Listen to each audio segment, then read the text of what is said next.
Gene Simmons met Shannon Tweed at the Playboy Mansion in 1983.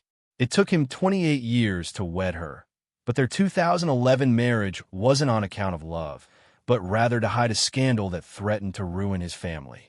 Recently uncovered footage from their reality show captures discussions that were never intended to be overheard. His son was involved in a plagiarism scandal, and 2025 legal documents cite incidents with female staff.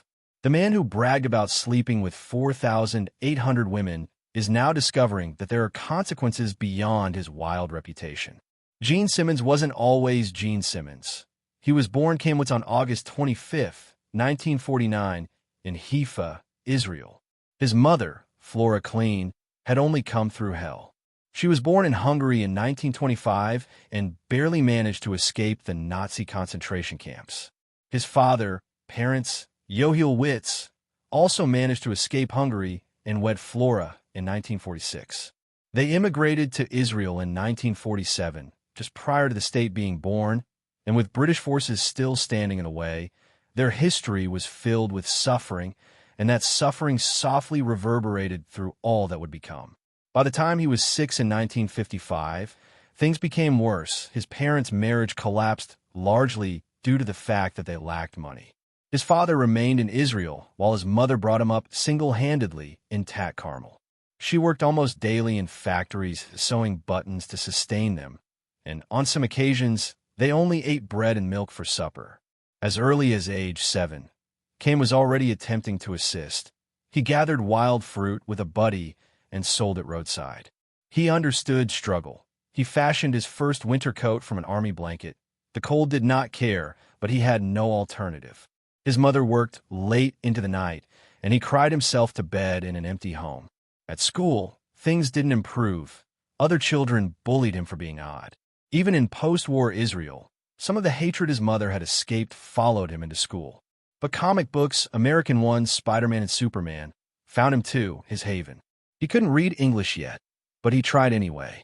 At the age of 7, he already spoke Hebrew, Hungarian, and Turkish, and now he was secretly learning English as well, all because he wanted to know the heroes in those comics.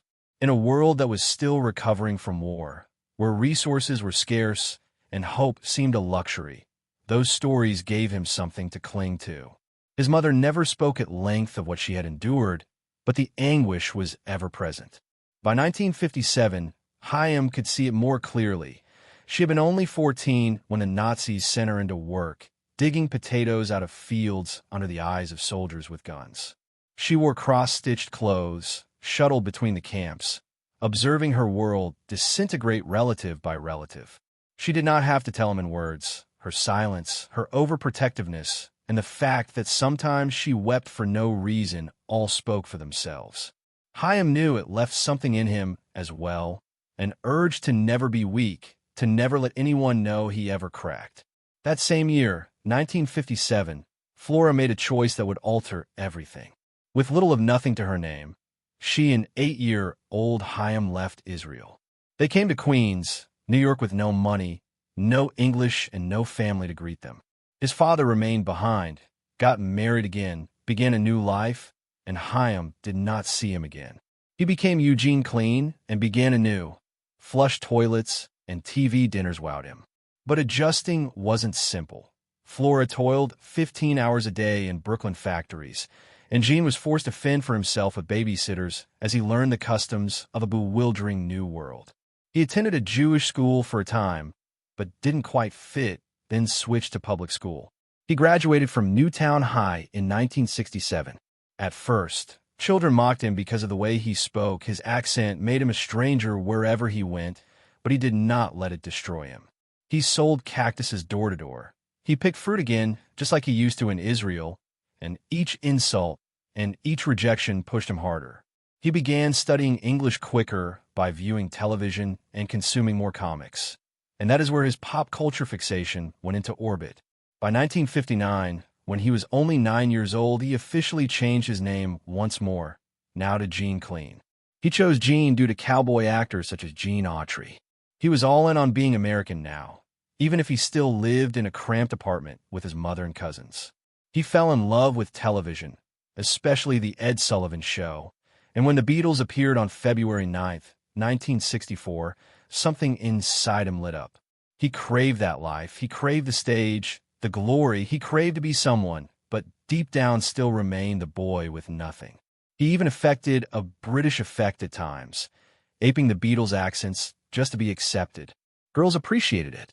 He was clumsy, uncertain, getting through the rough transitions of adolescence. But his charm was gradually increasing. In the 1960s, Gene did whatever work he could find. He sliced meat in butcher shops. He worked in delis behind the counter.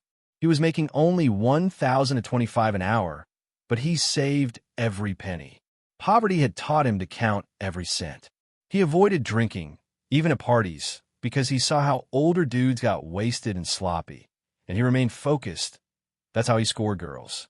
He admitted it himself. He used his lucidity when everyone else lost theirs. He began learning guitar, practicing nonstop. After watching the Beatles on television, he was unstoppable. He created small bands and began constructing his future while he was still in school. In 1968, he attended Sullivan County Community College, took up education, received an associate degree by 1970, and even taught 6th grade in Spanish Harlem for $75 a week. But teaching was not his passion. He teamed up with Paul Stanley and began a band called Rainbow, which later became Wicked Lester in 1970.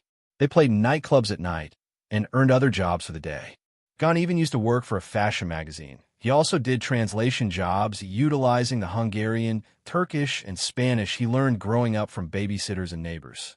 But music was where his heart was.